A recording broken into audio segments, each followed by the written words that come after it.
Magandang araw sa bayan ng Pilipino, magandang araw mga kababayan. Kasama niyo po ngayon si Ka Eric sa isa na namang episode ng ating Balita at Talakayan. Uy, tuloy-tuloy ang pagsabog ng mga maiinit na balita na bibigyan po natin ng pananaw at pagpapaliwanag ngayong araw na ito. At una nating bibigyan ng reaksyon itong expected na pagbotohan in favor sa pagpapa-impeach kay Vice President Sara Duterte dyan sa House of Representatives. 255 po ang bumoto ng yes sa pagpapa-impeach kay Vice President Sara Duterte.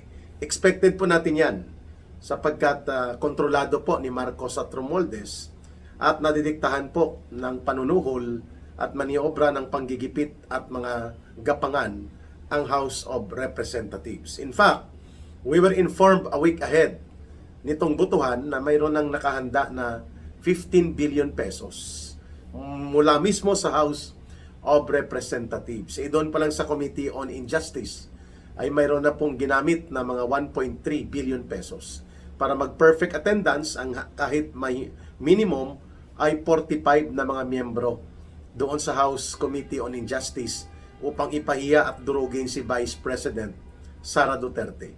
So what more would you expect dito sa mga Maleta Gang members, no? Ito po yung tawag sa kanila, mga sindikato ito na nagtatabon-tabunan at nagtatakip sa bawat isa. So takot na takot sila kay Vice President Sara Duterte.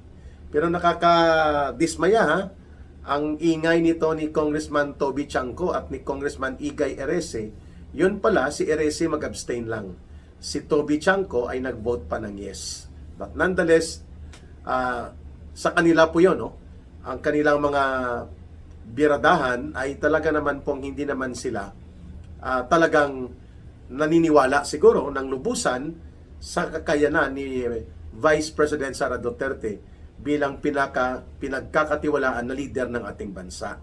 Pero okay na rin na nagsasalita sila bilang boses ng oposisyon diyan sa loob ng House of Representatives. Pero nothing to panic about, no, sa mga nagmamahal po kay Vice President Sara Duterte. Hindi po tayo dapat mabahala sapagkat ang real test ng bola ng impeachment ay sa Senado. At kasabay po niyan ng wala namang pong kalutay-lutay na expected na mangyayari sa House of Representatives na talaga namang iraratsada nila at pipilitin nila ang kabaliwan at kabulastugan nila sa impeachment attack against the Vice President. Sa Senado po, nagkaroon din ng biglaang pagpapalit ng liderato at mayoriya na bloke ng mga senador. Ngayong hapon po, talsik na at tanggal na bilang Senate President si Tito Soto at si Ping Lacson. Wala na rin po sa kanyang posisyon, automatic po yan, pati sa Senate Blue Ribbon Committee.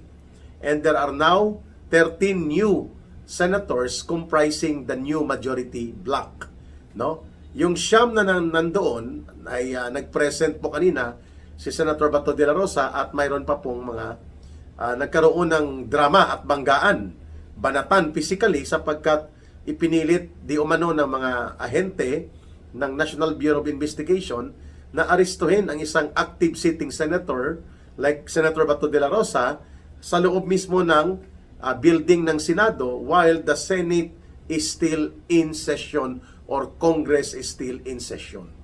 Ayun. So, malinaw na ito po ay mabigat na hakbang ng paglabag sa institutional integrity at sa ganun din po sa pagbibigay ng respeto at mga nararapat na paggalang sa institusyon ng Senado, hindi lamang kay Senator Bato de la Rosa. Pero puntahan din natin po, 13 against 9 and 2.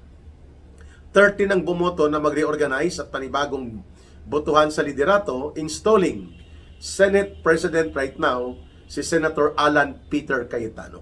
At ang kanyang Senate Pro Tempore o ang kanyang deputy ngayon sa pamunuan ng Senado ay si Senator Loren Legarda. Ayun. Ang mga bumoto po at nagbuo ng majority ngayon, by the way, may dalawang nag-abstain, no? Si Subiria at ang isa na nag-abstain. At hindi ko sigurado kung si Gatchalian ang isa na nag-abstain, mga kababayan. Pero may dalawang nag-abstain sa botohan at reorganization. Ang bagong majority group po ay pinangungunahan ni Senate President Alan Peter Cayetano, Senate Pro Tempore Loren Legarda, Senate Majority Floor Leader Joel Villanueva.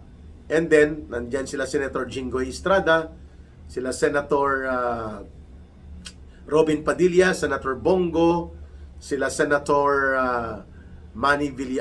Camille Villar, pumasok na, Senator Mark Villar, Senator Pia Cayetano. Yun pong apat, Legarda, magkapatid na Villar at si Pia Cayetano tumawid na. Nandyan pa rin po si Senator Amy Marcos at pati po si Senator Joel Villanueva, Senator Chis Escudero at Senator Jinggoy Estrada. Sila po ang bumubuo ng 13 majority black senators. Yung sa minority po, sila Tito Soto, sila pa rin Hontiveros, at yun pa rin pong siyam, mga kababayan. So, 13 plus 2 na nag-abstain, hindi natin alam kung ang dalawa ay mag-align sa majority. Yung nag-abstain si Subiri at I think Gatchalian. I'm not pretty sure. I'll check out my list later on. So, there is now a new leadership at the Senate. Kaya nga uulitin ko, wag po kayong mabahala, mga kababayan. Sa naniniwala at nagmamahal po sa pamumuno ng mga Duterte, lalo na po ang kay Vice President Sara Duterte, representing now as the leader of the Duterte Bloc, hindi po siya matatanggal kaagad. Kahit pa nasabihin natin mag-trial sa Senado, assured na po tayo na may 13 senators at least ang hindi boboto dito sa kabulastugan at katarantaduhang mapangwasak na impeachment attack na inilulunsad nila Marcos at nila Romualdez mula sa House of Representatives. One thing is sure. So pabayaan na po natin yon, ang 255 na yan, na butuhan sa House of Representatives, mababasura lang po yan. Either ibabasura ulit yan kung lumabas ang desisyon ng Korte Suprema na nag-abuso na naman sila sa poder at kapangyarihan at nilabag nila ang maraming mga batas, or pagdating sa Senado po, kahit pa mag-trial, pagbigyan na natin, they cannot get the 16 votes of the senators to put a conviction against Sara Duterte. Only the Senate vote with 16 senators at the minimum na boboto po na ipakonvict si Sara Duterte, mangyayari po ang pagtatanggal o pagkakatanggal kay Vice President Sara Duterte. That is the complete process of the impeachment. So baliwala po yung numbers na yan sa 255 na yan ng mga buaya na bumoto para po durugin ang Vice Presidente kahit na binaloktot ang proseso, dinaya at inikutan ng mga batas. At the same time ay ginamit ito sa mapangwasak na pamamaraan upang sa ganun magsilbi po sa maruming laro ng politika nila Marcos at nila Romualdez. Baliwala na rin po yung aksyon na yan ngayon sa House of Representatives. It amounts to nothing because alam na natin po kung ano ang political projections nito. Right now, kung ma-maintain po ito ang majority block na 13 senators, safe na po si Senator o safe na po si Vice President Sara Duterte. Hindi na po siya basta-basta mapapatanggal at kaya na pong umusad ang depensa na hindi po madudurog ang kanilang oportunidad na magpakita ng katotohanan at pagtatanggol sa tama at katuwiran pag nagkaroon po ng trial sa Senado. Sapagkat hindi na po ito mababraso ang proseso ng impeachment court trial.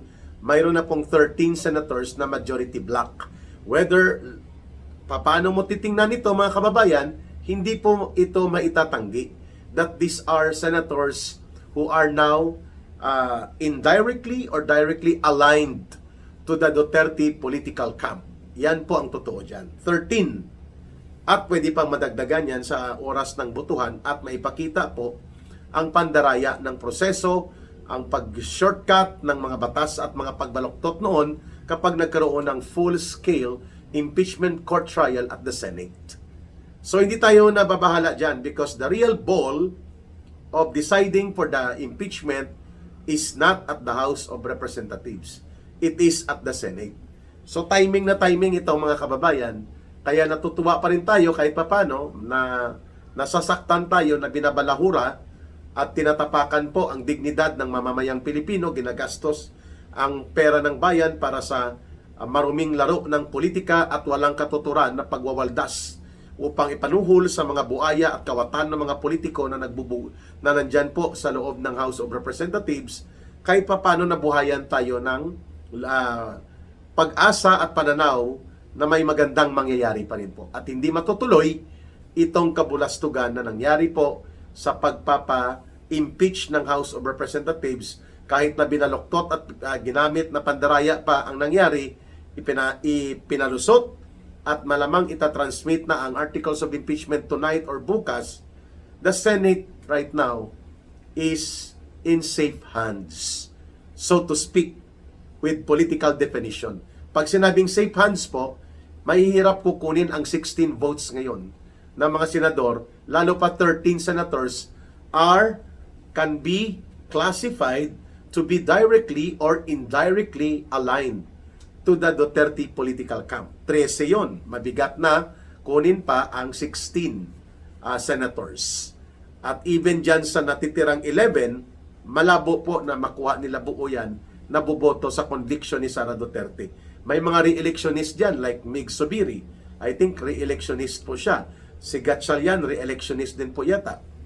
So, sa 2028, at nagsabi na rin si JB Ejercito, hindi niya po kursunada na itulak itong impeachment. So may mga 2-3 pa na madadagdag dito sa mga senador na to na nasa new majority block right now. So safe pa rin po si Sara Duterte. But also, pwede rin lumabas po ng maaga pa bago makapagsimula ang Senate Impeachment Court Trial.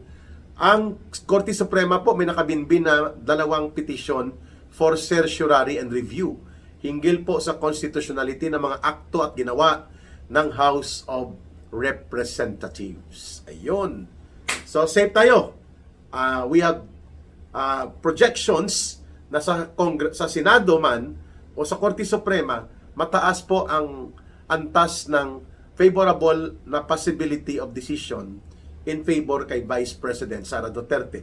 Manggagaling man yan sa Korte Suprema o manggagaling man po sa proseso ng impeachment court trial at the Senate, the Vice President, ang aking fearless projection po, will not be removed from office. And the impeachment articles na isinumiti po na binaloktot at may aligasyon ng malawakang pandaraya at panunuhol ay mababasura naman. Either mas maaga sa paglabas ng desisyon ng Korte Suprema na pangalawang beses na may babasura ang pandaraya at pangbabaluktot nila sa proseso ng impeachment na ito na ginagawa dyan sa House of Representatives or during the Senate mismo, acting and serving as an impeachment court. Puntahan po natin itong hindi po maganda na pangyayari at on the plenary po ay inihayag ni Senator Bato de la Rosa after almost 6 months that he was off the radar, off the grid. Siya po ay nagpakita to attend the session right now at the Senate. At sa kanyang pagpasok po sa Senado, sa building, ay hinarang po siya at papuwersa na pinigilan. According to his declaration on the Senate floor, kaya man nagkasugat-sugat ng kanyang kamay dahil po sa pakikipagtulakan at pakikipaggirian sa mga agents of NBI. Ito po ay mabigat na issue. Number 1, sino mang ahensya ng gobyerno ay hindi po allowed na manghimasok o gumawa ng mga aksyon sa loob ng mga legislative and institutional offices like the Senate and Congress. Maliban na lang po kung may actual existence of crime. Siguro yan ang ginamit ng NBI kasi mayroon palang secret warrant talaga si Senator Bato de la Rosa. Well, subject for validation ito sa ICC. Kasi nagpalabas ng statement ng ICC that they do not have a public warrant issuance against anybody in the Philippines. Pero noon, papala may warrant of arrest si Bato de la Rosa November 2025 pa. So, ngayon, ito ba ay ground for the NBI or for the PNP or any law enforcement officer or law enforcement personnel na manghimasok direkta sa Senado without informing the Senate authority, the Senate President, and the Senate Sergeant at Arms at hindi alam ng mga senador na nag-ooperate na sila, naglalatag sila ng entrapment, kunwari, o dragnet against Senator Bato de la Rosa? Hindi po pwede yun.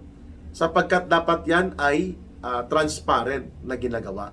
Sino ang nag-utos na payagan ang NBI agents at sila Trillanes para mangialam at gumawa ng pisikal na hakbang using force para ihadlangan at pigilan ang partisipasyon ng aktibo na senador sa session hall ng Senado, at yan po ay hindi lamang paglabag sa batas kundi paglabag mismo sa rules ng Senado, at hindi dapat yan pinapalagpas. Ngayon, si Senator Bato de la Rosa ay nasa declared na po under Senate Protective Custody.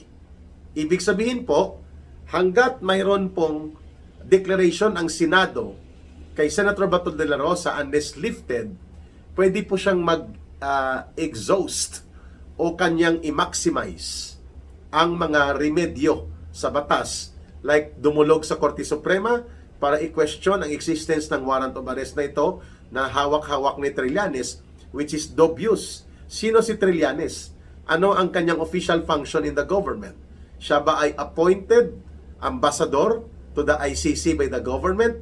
On whose authority he is acting? Is he given the authority by the President to act as a special assistant of the Office of the President at ni Marcos para magpatupad nitong mapanghimasok na mga warrant of arrest at mga action coming from a foreign entity like the ICC, which is questionable ang existence nito sa Pilipinas dahil 2019 pa po, bogus na ito ang ICC. Yan po ang katanungan ngayon, sino nagpahintulot kay Trillanes upang hawakan at ipabalandra na parang siya ay process server o siya ay deputized ng ICC. Kahit pa na-deputized si Trillanes ng ICC, granting for the sake of discussion, hindi po niya bit-bit ang official function as a law enforcer. At hindi po siya pwede umakto na parang siya ang tagapaghatid at tagapag-implement ng warrant of arrest na ito. Kahit pa na siya ay binigyan ni Marcos Jr. ng special na posisyon bilang, anong tawag dyan? Utusan o atchoy ng ICC, which wala naman tayong nakikita na siya ay designated atchoy o designated na runner ng ICC. Runner talaga ka, Eric. Designated runner ng ICC. Hindi po yon sapat na magiging legal na batayan na mag-akto siya bilang law enforcer. That's number one. Number two, the warrant of arrest na sinasabi niya is not validated by the Department of Foreign Affairs, not even confirmed by the Department of Justice. Ang nagsasalita nito ng pabaliktad-baliktad dahil gimikiro sa media, uhaw sa media attention, si DILG Secretary John B. Cremulya. But that is not the official line of confirmation of any international status of document to be valid. It shall be identified by the Department of Foreign Affairs and the DOJ kung ito ay valid warrant of arrest. Ang dokumento na ito. At bakit nasa kamay ni Trillanes ito? Baka pinafotocopy niya lang ito, at kung si Matibag pa ng NBI ay baka kinuha niya lang ito sa rekto. No? Ibig sabihin si Matibag pala, konektado dyan sa mga illegal activities sa rekto. No? Kasi sabi niya, doon ang galing ang mga fake na mga pera na ginamit daw nila by the millions of pesos. Walang naniniwala doon. No? Fake story yun. Doon sa fake factory sa rekto. Doon din ba kinuha ni Trillanes itong fake warrant niya? Nagtatanong lang po. Because the protocol should be, dapat i-identify at i-confirm yan ng Department of Foreign Affairs at ng Department of Justice na ito'y valid documents. Saan channel dumaan yan? Si Trillanes is not an official delegated deputized sheriff ng ICC. Siya lang nagsasabi na atchoy siya at runner ni Marcos at Romualdez sa ICC. Siyempre pinupunduhan siya. Yun ang sabi ng mga 18 Marines na ito, no? At hinahatiran siya ng pera for his Special Ops Fund and talent fee niya, no? Pero ang NBI ay pumatol din dito sa kalokohan ni Trillanes. Ngayon ang tanong, did Tito Soto and Ping Lacson, who are the top leadership of the Senate during that time na hindi pa nagkaroon ng reorganization at ng pagbabago sa liderato, sila ba ang nagpapasok at walang nagawa ang Sergeant at Arms upang harangin, bantayan at parang inambush si Senator Bato de la Rosa sa loob ng Senate building? Kung ganon po, edi imbestigahan dapat ito si Soto at si Lacson. Bakit patalikod, pataksil, palihim, pailalim ang diskarte ng mga style ambush na mga diskarte ng law enforcement? Hindi ba dapat tinanong ni Tito Soto at nila Ping Lacson saan ang inyong validation ng warrant na yan ay valid document with authentication of validation by legitimate authorities such as the Department of Foreign Affairs and the Department of Justice? I-attach nyo muna yan. That's very basic. Paano kung galing nga talaga sa recto fake factory na pinagkukuhanan din ni Melvin Matibag at ng NBI na mga fake na mga pera, yung ang bit-bit na warrant of arrest ni Trillanes. Di ba? Kasi walang seal. Walang seal of affirmation and confirmation from the Department of Foreign Affairs and from the Department of Justice. Basta na lang iniladlad nila Trillanes. Ito na, at ang NBI naka-ambush position pa. Mabuti na lang at malaking katawan ni Senator Bato de la Rosa at wala siyang buhok kagaya ni Ka-Eric, hindi po siya hindi siya nahila sa buhok, nakalusot at mukhang makintab ang kanyang kalbo, kaya nakapagsumbong siya in open floor declaration at the Senate plenary na siya ay hinarang, physically ay sinubukang pigilan gamit ang puwersa ng mga NBI agents. And because of that, ipinakita ang CCTV footage at ngayon po ay nag-cite ng motion for citing in contempt by the Senate. Ito pong mga agents ng NBI at kung sino pang mga sangkot doon. At pwede silang ma-detain doon sa Senate. Pangalawa, diniklara na po at ibinigay ng mayoriya sa Senado ang recognition of protective custody by the Senate for Senator Bato de la Rosa. So he can stay sa kanyang opisina at sa Senate building at pwede niyang gawin ang mga legal at na mga proseso sa batas at mga remedyo sa batas na dapat gawin ng kanyang legal defense team, mga kababayan. Pero one thing is very clear. Kung ang kasamaan ay papayagan mo at titiklop ka, lalamunin ka ng kasamaan. Hindi tumiklop si Senator Bato de la Rosa. Hindi rin tumiklop ang mayoriya ng mga senador. At ngayon ay nabigyan pa sila ng pagkakataon na i-custody ng Senado si Senator Bato de la Rosa at maibulgar itong pangingialam, panghihimasok at pangbabastos ng NBI agents at nila Trillanes sa integridad at dangal at mga patakaran ng Senado bilang independent branch of government protected by legislative courtesy and legislative separation of powers granted by the Constitution. Ayan. Medyo mabigat yan, mga kababayan. So, abangan natin, hindi na tuloy ang tokbang kay Bato de la Rosa. At nasa Senado siya ngayon, and we are awaiting for development. So, tatlong bagay yun, ano? Yung basura at mababasura lang itong mga showing na mga 255 votes sa pagpapa-impeach kay Sara Duterte, it amounts to nothing. Sapagkat the real ball and the real decision on Sara Duterte will be decided at the Senate or at the Supreme Court, mga kababayan. But the final arbiter will be the Senate kung matutuloy ang trial. And we are sure, malabo po makuha ang 16 votes with 13 aligned senators right now na pwede kong sabihin, hindi yan magpapakonvict na ibubuto nila ang conviction against Sara Duterte. We are sure about that, mga kababayan. And si Senator Bato de la Rosa bumalik na, nakakuha ng Senate Protective Custody Authority given to him as a decision by the majority of the senators at ng Senate plenary na inihayag at mayroon na siyang remedyo para sa batas na hindi siya magagaya na sa pilitan siyang ipinadukot ni Pangulong Duterte papunta sa pilitang ipinadukot si Pangulong Duterte at illegal na pinatapon at pinakulong doon sa ICC sa Netherlands. Failure si Trillanes, failure si Matibag dahil hindi nila natibag ang Senado, hindi lamang si Bato de la Rosa. ang mga tiraniko at despotiko at mga pasista at diktador ay lumalakas lamang ang loob kung walang lumalaban sa kanila. Lumalaban po tayo. At lalaban ang mamamayan. Yan ang mangyayari. At dito mo makikita ang kainutilan ni Bongbong Marcos Jr. para rendahan ang mga aso nila. Ang aso nila na si Trillanes at ang asong ulol nila sa NBI. Yan ang dapat rendahan. Sapagkat the greater the repression and the more blatant the abuse and use of arrogant power, the greater will be the people to go into the side of resistance and opposition. Maraming salamat sa panonood at pakikinig kay Ka Eric. Mabuhay ang sambayanang Pilipino, mahalin natin ang bansang Pilipinas. Walang ibang magmamahal nito, kundi tayo ring mga Pilipino. Para sa Diyos at sa Pilipinas nating mahal, may God bless everyone and may Allah will be with those who are Muslim brothers and sisters. Bye for now. Mabuhay! Ito po si Ka Eric.